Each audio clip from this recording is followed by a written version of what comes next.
किसी ने बड़े कमाल की बात कही है, मैदान में हारा हुआ इंसान फिर से जीत सकता है, लेकिन मन से हारा हुआ इंसान कभी नहीं जीत सकता। नमस्कार साथियों, स्वागत है आपका हमारे YouTube चैनल एग्जाम सेट में। आज हम पढ़ने वाले हैं सिंधु घाटी सभ्यता का हमारा तीसरा चैप्टर, जिसमें हम बात करेंगे ये 31 क्वेश्चन से लेकर के 45 क्वेश्चन तक। इससे पहले हम दो वीडियो लॉन्च कर चुके हैं, जिसमें हमने पहले वीडियो में बात की सिंधु घाटी सभ्यता के 1 से लेकर 15 क्वेश्चन की, दूसरे वीडियो में बात की है 16 से लेकर के 30 नंबर क्वेश्चन तक की। तो अगर आपने ये दोनों ही वीडियो नहीं देखे हैं तो ऊपर आई बटन के ऊपर क्लिक करके आप इन वीडियो को देख सकते हैं, या फिर डिस्क्रिप्शन बॉक्स के अंदर जा करके भी आप इन वीडियोस को देख सकते हैं। और परीक्षा की दृष्टि से महत्वपूर्ण सभी टॉपिक्स के ऊपर हम डे बाय डे रेगुलर रूप से वीडियो अपलोड करते हैं। तो आपको डेली के क्वेश्चन अपडेट्स पाने के लिए हमारे चैनल को सब्सक्राइब कर सकते हैं।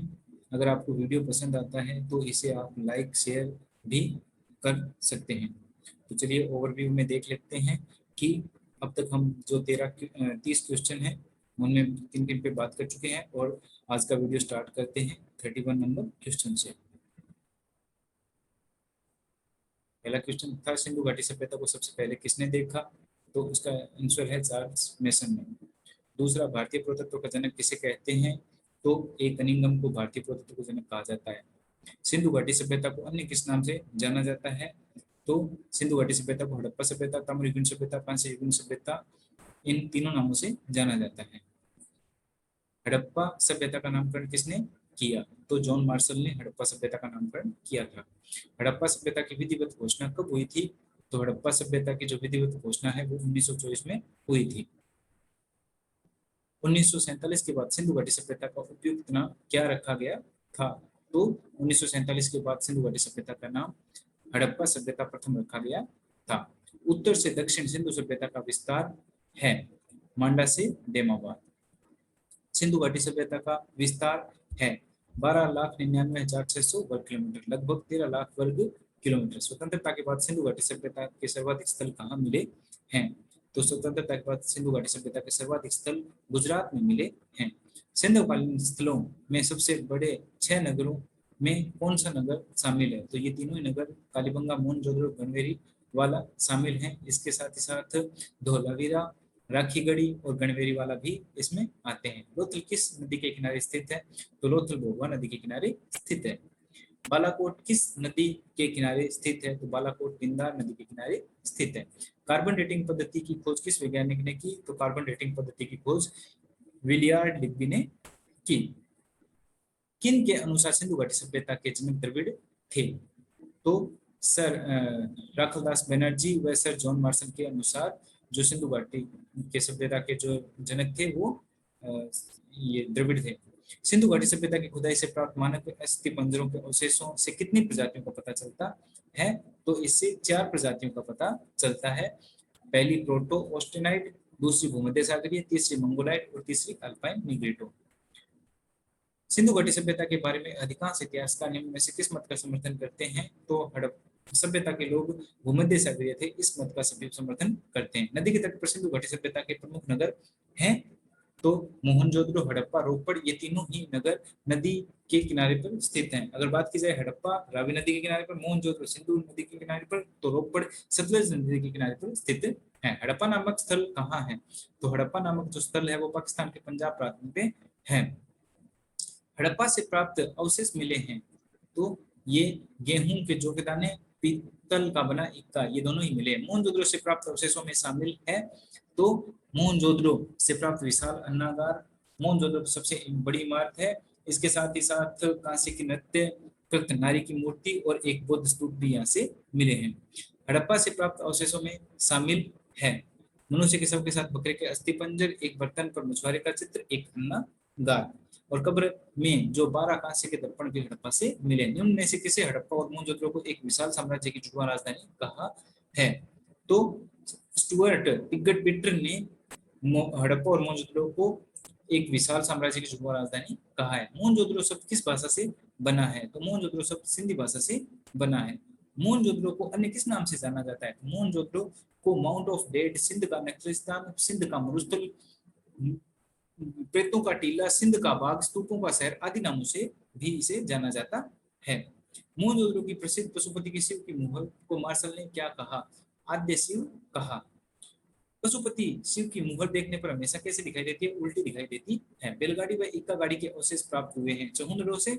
सिंधु घाटी सभ्यता की औद्योगिक नगरी के नाम से किसे जाना जाता है? चहुंदड़ो को जाना जाता है। लघु हड़प्पा व लघु मोहनजोदड़ो के नाम से किसे जाना जाता है? लोथल को जाना जाता है।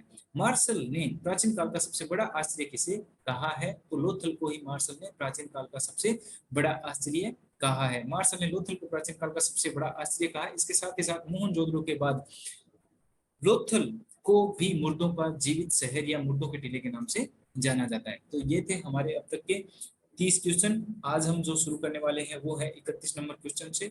तो ध्यान से आप इन क्वेश्चंस को अटेम्प्ट करें और जो भी आपकी तैयारी है उसको आप यहाँ पे एनालाइज कर सकते हैं।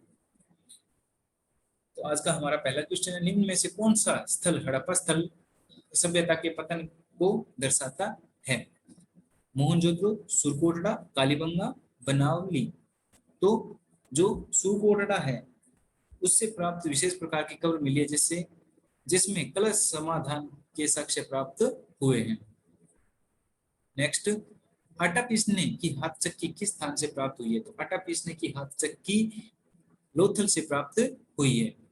अगला क्वेश्चन, एकमात्र ऐसा स्थल जहां से सिंधु सभ्यता व पूर्व सिंधु सभ्यता के अवशेष मिले वह स्थल है? तो वह है कालीबंगा। कालीबंगा की ऊपरी सतह से सिंधु सभ्यता के जबकि निचली सतह से पूर्व सिंधु सभ्यता के अवशेष प्राप्त हुए हैं।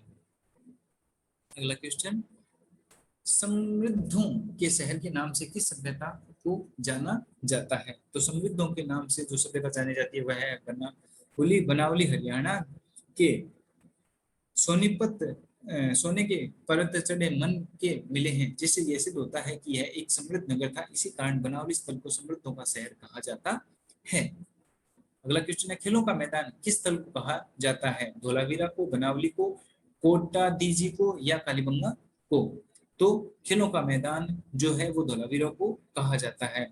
धोलावीरा से विश्व के प्राचीनतम खेल के मैदान के साक्ष्य मिले हैं। इस कारण इसी सभ्यता को खेलों के मैदान के नाम से भी जाना जाता है। अगला क्वेश्चन है हमारा, तंदूरी चूल्हे के साक्ष्य किस स्थल से मिले हैं? ऑप्शन है बनावली से, हड़प्पा से, कालीबंगा से या मोहनजोदड़ो से। तो तंदूरी चूल्हे के साक्ष्य जो हैं वो कालीबंगा से मिले हैं, जो वर्तमान में भी प्रयुक्त होते हैं। अगला क्वेश्चन है, कालीबंगा से कुल कितनी कब्रें मिली हैं? बहुत ही इंपॉर्टेंट क्वेश्चन है कि कालीबंगा से कुल कितनी कब्रें मिली है? तो कालीबंगा से 37 कब्रें मिली हैं। यहाँ से बच्चे की खोपड़ी जिसमें 6 छेद किए हुए प्राप्त हुए हैं और उस 6 छेद को विश्व में सर्वप्रथम शल्य चिकित्सा की जानकारी प्राप्त होती है। तो विश्व में अगर बात की जाए कि सबसे पहले शल्य चिकित्सा की जानकारी कहाँ से प्राप्त होती है तो वो कालीबंगा से ही प्राप्त होती है। अगला क्वेश्चन है हमारा, हड़प्पा सभ्यता की पहली खगोलीय वेधशाला कहाँ थी? लोथल में, धोलावीरा में, रंगपुर में या कालीबंगा में? तो हड़प्पा सभ्यता की पहली खगोलीय वेधशाला जो थी वो धोलावीरा में थी और धोलावीरा गुजरात के कच्छ जिले में की भचाऊ तालुका तहसील में मानसर व मानहर नदियों की खेतीर बेत के किनारे स्थित है। अगला क्वेश्चन है हमारा, ओरस पुत्र किस स्थल को कहा जाता है? ओरस पुत्र किस स्थल को कहा जाता है? ऑप्शन है हमारे पास रंगपुर को, कालीबंगा को, धोलावीरा को या लोथल को। तो ओरस पुत्र के नाम से रंगपुर को जाना जाता है। रंगपुर गुजरात के सिंधु सभ्यता के उत्तरकालीन अवशेष मिले हैं, इसी कारण रंगपुर को ओरस पुत्र कहा जाता है। अगला क्वेश्चन है, कोटदीजी स्थल पाकिस्तान किस जिले में है? ऑप्शन है ए खेरपुर जिले में है, बी मोंटोगिरी जिले में, सी लरकाना जिले में, डी साहिवाल जिले में। तो इसका सही आंसर आएगा ए कोटदीजी से पत्थर के बाण मिले हैं जो अन्य किसी स्थल पर नहीं मिले। अगला क्वेश्चन है, सूतकांगेडोर की खोज किसने की थी? ऑप्शन है हमारे पास, ए ओरेलस्टाइन ने, बी डेल्स ने, सी मार्शल ने और डी उपयुक्त सभी ने। तो सूतकांगेडोर की खोज ओरेलस्टाइन ने की। सूतकांगेडोर से ताम्र निर्मित बाणाग्र ब्लेड के टुकड़े व मिट्टी की चूड़ियां मिली है। इस स्थल को हड़प्पा के व्यापार का चौराहा भी कहा जाता है। यानी हड़प्पा के व्यापार का चौराहा किसे कहा जाता है? सूतकांगेडोर को कहा जाता है। अगला क्वेश्चन है, रोटी बनाने की चौकी किस स्थल से प्राप्त हुई है? रोटी बनाने की चौकी किस स्थल से प्राप्त हुई है? तो वो प्राप्त हुई है आलमगीरपुर से। आलमगीरपुर से रोटी बनाने की चौकी, कटोरे के बहुसंख्यक टुकड़े, कुछ बर्तनों पर मोर, त्रिभुज, गिलहरी आदि की चित्रकारी भी मिली है। अगला क्वेश्चन है, बालाकोट स्थल किसके लिए प्रसिद्ध है? ऑप्शन है, ए सीप उद्योग के लिए, बी बर्तनों के निर्माण के लिए, सी चूड़ियों के लिए, डी उपयुक्त सभी। तो बालाकोट जो स्थल है वो सीप उद्योग के लिए प्रसिद्ध है और बालाकोट की खोज जॉर्ज एफ डेल्स ने की थी। अगला क्वेश्चन है, निम्न में से किसे प्रथम नगरीय क्रांति नाम से जाना जाता है? तो सिंधु सभ्यता को नगरीय क्रांति के नाम से जाना जाता है। भारतीय इतिहास में सिंधु सभ्यता को प्रथम नगरीय क्रांति माना जाता है क्योंकि इससे पूर्व नगर के अवशेष नहीं मिले थे। सिंधु सभ्यता की सबसे प्रभावशाली विशेषता उसकी नगर नियोजन प्रणाली ही है। अगला क्वेश्चन है, सिंधु घाटी सभ्यता की लिपि की जानकारी प्राप्त होती है मुहरों से, बर्तनों से, दीवारों से या इनमें से कोई नहीं? तो सिंधु घाटी सभ्यता की जो जानकारी है वो मुहरों से प्राप्त होती है। सिंधु घाटी सभ्यता की लिपि को ब्रेस्टोफिडम लिपि या गोमुत्रिका लिपि, ये एक इस तरह की लिपि होती है जिसे लिखे जाने के लिए दोनों तरफ से प्रयोग किया जाता है। यह लिपि दाएं से बाएं तथा बाएं से दाएं की तरफ लिखी जाती है। इसे सर्पिलाकार लिपि भी कहते हैं। तो सिंधु घाटी सभ्यता की जानकारी कहां से मिली है? मोहरों से, और यह एक सर्पिलाकार लिपि है। अगला क्वेश्चन है, सिंधु घाटी सभ्यता की नगर योजना आधारित थी जाल पद्धति, ग्रिड पद्धति या ऑक्सफोर्ड पद्धति या उपयुक्त सभी? तो इस क्वेश्चन का आंसर आपको कमेंट बॉक्स में देना है। और क्वेश्चन नंबर 46 से लेकर के 60 तक हम जो कवर करेंगे वो करेंगे अगले वीडियो में। तो अभी तक आपने अगर हमारे चैनल को सब्सक्राइब नहीं किया तो कर लें और इसी तरह के एग्जाम से रिलेटेड महत्वपूर्ण क्वेश्चंस और उनकी जानकारी प्राप्त करने के लिए हमारे चैनल पर आप बने रहें। धन्यवाद।